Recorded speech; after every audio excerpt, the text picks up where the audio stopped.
The senator from Tennessee. Mr. President, I want to thank the Democratic senators for their courtesy. We're running a little behind. They allowed me to go on and make my remarks. I'd like to ask the chair to let me know when 12 minutes have expired of my 15. The senator will be so notified. I thank the chair. Mr. President, tomorrow we'll be voting on the Energy and Water Appropriations Bill. And I come to the floor to make 2 points about that very important piece of legislation. Number one, if our Democratic friends would allow us to vote on it, would allow us to debate it and amend it and pass it and send it to the president, and do the same with the other 11 appropriations bills that our Appropriations Committee has reported, we could easily say that this year in the United States Senate is one of the most productive years in a long, long time. Number two, the other point I want to make is the importance of this bill. Ben Bernanke, the retired chairman of the Federal Reserve Board, wrote an article in the Wall Street Journal this week, which he said you can't rely on the Federal Reserve Board to create jobs and a growth economy in the United States. That what you need to do is have better educational opportunities and more research. And you need to have supercomputing, I would add to that. And you need to have infrastructure. And this bill, the Energy and Water Bill, has all those things. It's a pro-growth bill for the United States of America. So let me take the first point first. Mr. President, this is the first time in 6 years that the Appropriations Committee has reported all 12 appropriations bills. Now, you might find that unusual because that's our basic job. As much as it is at the Grand Ole Opry to sing, our job is to pass the appropriations bills. That's Article 1 of the Constitution. First time in 6 years. They're all sitting there waiting. Most of them passed in a bipartisan way. The one that we're bringing to the floor tomorrow passed 26-4 on May 21st. Senator Feinstein and I worked on it with most of the members of this body.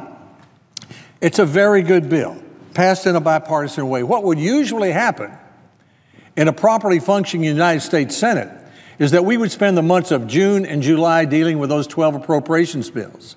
That would mean that not just the 30 members of the Appropriations Committee would have a chance to vote on them. It would mean that the senator from Utah, who's not on the Appropriations Committee, would have a chance to make his points about the appropriations bill, which is a part of his job here. Yet he's shut out of that. Why? Because Democrats say, we won't even let you bring them to the floor. It's an extraordinary thing to do. But despite that, Mr. President, I want you to know what this body has accomplished in the last 7 or 8 months. We passed the Keystone Pipeline. The president vetoed it. We overruled the ambush elections rule from the NLRB. The president vetoed it. But listen to all the things that we got done with the cooperation of Democrats on the other side of the aisle. That, as I said, if we could add to that the appropriations bills, we'd have the most productive Senate in many, many years. The Trade Authority Law passed its law. Fix No Child Left Behind. We ended the Common Core mandate. We reversed the trend of the National School Board. We did it with 81 votes in the Senate, a bipartisan bill. The highway bill, a long-term highway bill passed this body after we'd had 34 short-term highway bills. A permanent fix of what we call the doc fix, the way we pay doctors for Medicare payments. A long-term permanent solution passed this body. It's now the law after 17 short-term fixes. We've changed the way, it's now the law, we pay doctors so that we pay them more for quality instead of fee for service. We've dealt with what happens when a terrorist calls from Afghanistan to Nashville on the phone. That's the USA Freedom Act. It's now the law. The Defense Authorization Bill, the Terrorism Risk Insurance, the Iran Review Act. And waiting in the wings is a chemical safety bill, which has bipartisan support, which, believe this, 39 years since it's last been touched, and a cybersecurity bill right after that.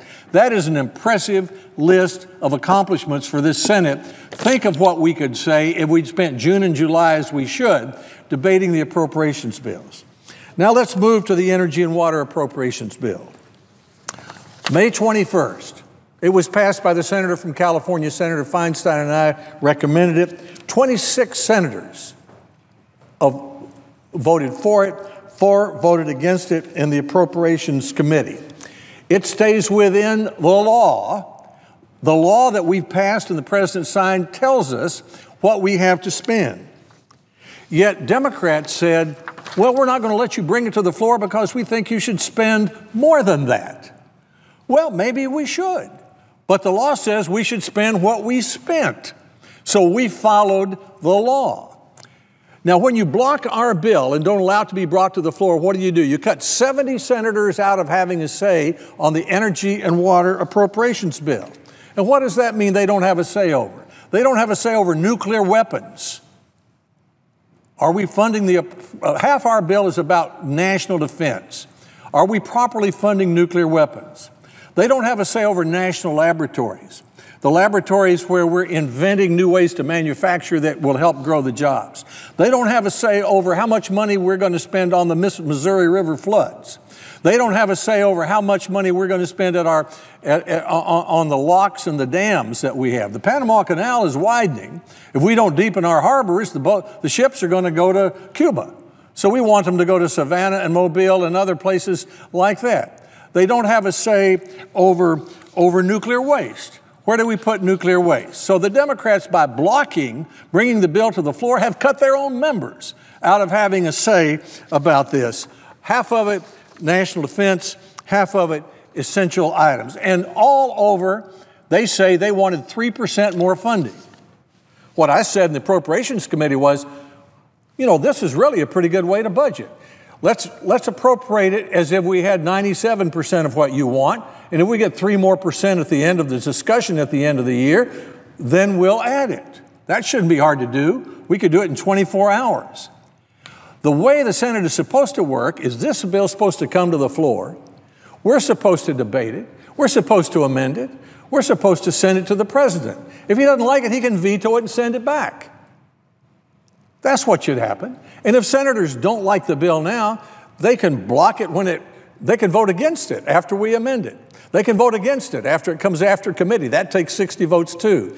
If the president vetoes it, it takes 67 votes to override the president's veto.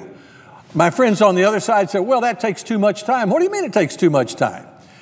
That's what we're here to do. We're elected to have a say on these issues. This is $1 trillion in funding for the United States of America's national defense and for its essential services, locks, dams, national laboratories. Where do we put the nuclear waste? And the Democrats are saying, we don't even want to vote on it. We don't even want to have a say about it. We don't even want to send it to the president and let him consider it.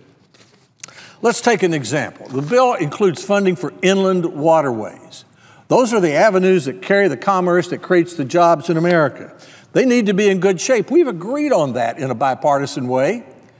We've even asked the barge owners to pay more to go through the locks, which they've agreed. And our bill matches what the barge owners are paying and increases the funding for inland waterways in Kentucky, the Olmsted Lock, Chickamauga Lock in Tennessee. It also has $1.24 billion from the Harbor Maintenance Trust Fund. That means we'll be spending more to deepen harbors in Savannah, in Charleston, in Texas, in Memphis, in Jacksonville, in Mobile, in Louisiana, in Pascagoula, Big Sandy Harbor, Cleveland Harbor, Anchorage Harbor, Wilmington Harbor. Do senators not want to have a say about that? Do you not want to support that or oppose that if you think it's too much? How about the national laboratories? The national laboratories are the source of the research that produces the jobs that gives us our family incomes. One of them is in Tennessee, the Oak Ridge National Laboratory. I was there the other day. They have a new thing called additive manufacturing where they're 3D printing automobiles. Now, let me say that again, 3D printing automobiles or parts of automobiles. It may revolutionize manufacturing in America and the world as much as unconventional gas and oil has revolutionized our national energy policy. Do other senators, the other 70 who are not on the Appropriations Committee, not want to have a say about that? How much we spend for our national laboratories? How about how much we spend for nuclear weapons? We had a big debate in this body over the proper level of spending for nuclear weapons. And we had a big debate over something called the START Treaty, which regulated the weapons that we were getting rid of. And we agreed at the time that we'd spend a certain amount of money to make sure that we could defend the country. Do senators not want to have a say about that? So why do we not pass appropriations bills that were ready in May, debate them in a day or two, send them down to the president? If the president doesn't like them, under the Constitution, he can veto them, send them back. If we're spending 97% of what he thinks we should spend, and he wants to veto it for that reason, and then send it back to us, and if we decide after a negotiation to spend 3% more, we can add 3% in 24 hours, send it back to him, and that's the end of the result. This is not the way the Senate is supposed to operate. So, Mr. President, I hope that my friends on the Democratic side will recognize that they would like to have a say in our nuclear weapons policy. They would like to have a say in how much we spend on our national laboratories. This bill has the highest level of funding for the Office of Science, as written, the highest level of funding for the Office of Science in the history of the country. You don't want to vote on that? You don't want to support that? You want to cut that? You want to stop that? I don't want to stop it. I want us to support research. I want to support national laboratories. I want to support national defense. I want deeper harbors all around our coast. I want inland waterways that aren't broken down. I want us to move ahead in this country. This bill is a pro-growth national defense bill. It came out of the Appropriations Committee with 26 votes for it, 4 votes against it. Senator Feinstein and I worked with almost every senator in this body for it. Why should we not consider an appropriations bill that has that kind of support? Now, if we get on that path every time we change majorities here, then let's say the Democrats win the next election, and Republicans say, well, look what you did to us in the last election. We're going to block all your appropriations bills because we'd like to spend less. So we won't ever do any appropriations bills again in the United States Senate because one body or the other blocks the amount of money. We're supposed to vote on that. In the last Congress, the Democrats were in control, and they wouldn't bring the appropriations bills to the floor. Thank you. I'll conclude within the next 3 minutes. And I thank my Democratic friends for their courtesy. In the last Congress, when Democrats had the majority and Republicans had the minority, the Appropriations Committee, in a bipartisan way, completed its work on most bills. But the majority wouldn't bring the bills to the floor last year. Or when it did, it wouldn't let the Republicans offer amendments to it. They were afraid senators might have their say. Now, this year, we're in the majority. For the first time in 6 years, in a bipartisan way, we produced 12 appropriations bills out of 12. We would like to bring them to the floor, and they're saying no. We're not even going to vote on it. We're not even going to amend it. We're not even going to debate it, even though if they don't like the bill at the end of that process, they can kill it with 60 votes. They can kill it after it comes out of conference with 60 votes. And if the president vetoes it, he can take 60 votes to override. We don't have time to do appropriations bills here. Traditionally, we've always consumed June and July with the 12 appropriations bills. Previous Congresses have had time to do it. We should have time to do it. And let me conclude where I started. This has been a very productive Senate. Most of that work has been because of bipartisan cooperation, whether it's the trade bill, the bill to fix No Child Left Behind, the highway bill, the doc fix, quality for paying doctors for quality instead of fees, the Freedom Act, the Defense Authorization, the Terrorism Risk Insurance, the Iran Review Act. We've got the chemical safety and cyber security weighting. That's all the result of cooperation between Democrats and Republicans. Why can we not do that on appropriations bills, which is our most basic responsibility? We did it in committee. I couldn't have a better person to work with than Senator Feinstein. 26-4 was the vote. It involves our national defense. It involves our growth. It involves our security. I would hope every senator would want to have a say on those issues tomorrow when we vote. So I hope they will vote yes on the energy and water bill tomorrow, yes to considering it, and then after we've considered it and debated it, we can send it down to the president or send it over to the House. come up with a conference, and we can see what they think. That's the way the Senate ought to work, and I'm eager to see the Senate get back to that, and I think so are the American people. I thank the President. I thank my colleagues for their courtesy, and I yield the floor.